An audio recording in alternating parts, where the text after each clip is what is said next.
మహాశివరాత్రిని పురస్కరించుకుని ప్రాచీన శివాలయాలు ప్రాధాన్యత సంతరించుకుంటున్నాయి. భక్తుల రాకతో ఆలయాలు శివనామస్మరణతో మారుమోగుతున్నాయి. అర్చనలు, అభిషేకాలు, పూజలతో ఆలయాలు ఆధ్యాత్మికత శోభతో కలకలలాడుతున్నాయి.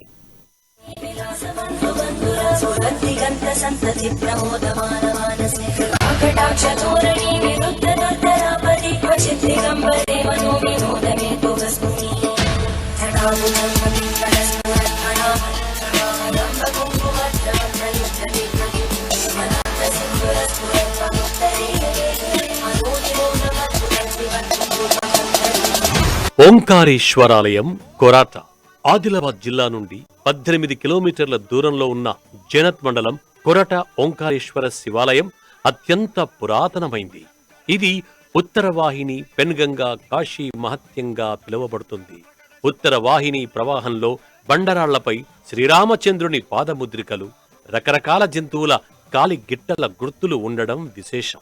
ఈ ప్రాంతంలో శ్రీరామచంద్రుడు దండకారణ్యం గుండా ప్రయాణం చేసి ఈ ప్రాంతం మీదుగా వెళ్లాడని, సీతారామ లక్ష్మణులు బస చేశారని, శివారాధన చేసి వెళ్లారని చరిత్ర చెబుతోంది.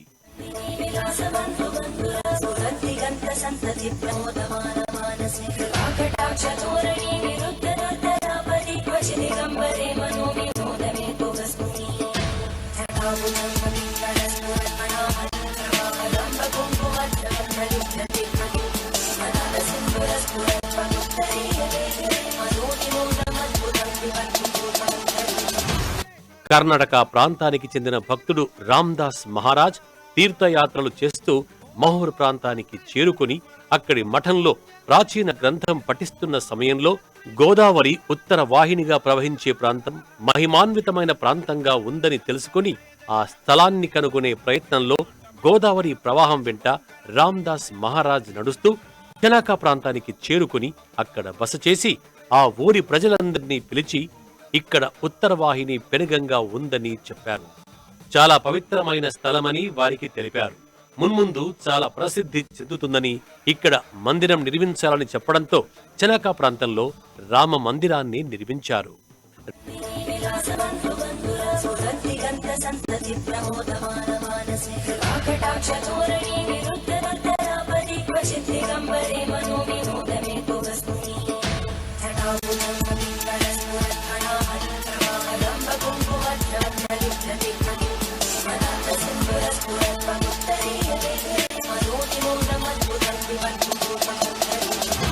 రామ్దాస్ మహారాజ్ శ్రావణ మాసంలో ఒకరోజు అర్ధరాత్రి సమయంలో మందిరం నుంచి బయటకొచ్చిన సందర్భంలో ఉత్తరవాహిని పెనుగంగా మలుపు తిరిగే ప్రాంతంలో ఒక దివ్యమైన జ్యోతి పలుమార్లు కనిపించడంతో ఆశ్చర్యానికి లోనై జ్యోతి ఏమై ఉంటుందని తెలుసుకునే ప్రయత్నం చేశాడు.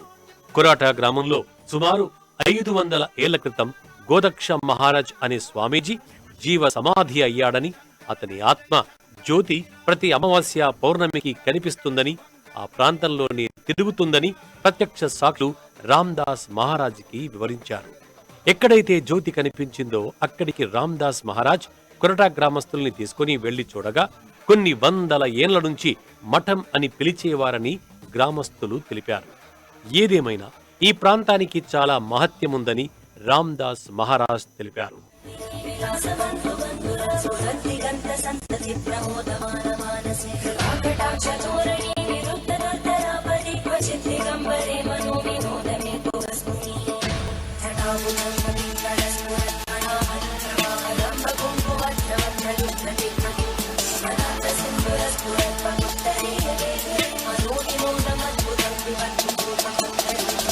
ఆ తరువాత కొరాట గ్రామస్తులంతా ఆ ప్రాంతాన్ని నిశితంగా పరిశీలించగా ప్రాచీన దేవాలయానికి సంబంధించిన ఆనవాళ్లు శివాలయం రూపంలో బయటపడ్డాయి.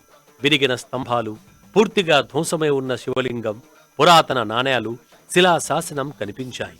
ఆ విధంగా ఆ మందిరం ఆనవాళ్లు బయటపడంతో అలా ఈ ప్రాంతంలో గోదక్ష మహారాజుకు సంబంధించిన పాదుకలు ప్రతిష్ఠించబడినట్టు కనుగొన్నారు.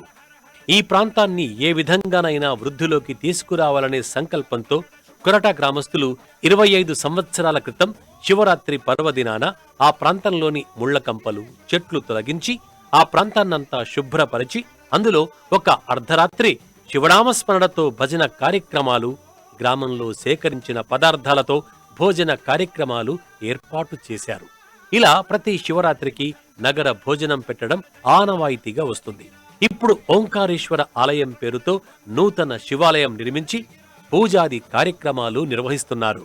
ఇక్కడికి ప్రతి శివరాత్రి పర్వదినాన ఆదిలాబాద్, మహారాష్ట్ర వివిధ ప్రాంతాల నుంచి భక్తులు అధిక సంఖ్యలో వచ్చి స్వామివారిని దర్శించుకుంటారు. అలాగే శివభక్తులు 41 రోజుల పాటు దీక్షలు చేపట్టి స్వామివారికి నిత్య పూజలు జరుపుతారు.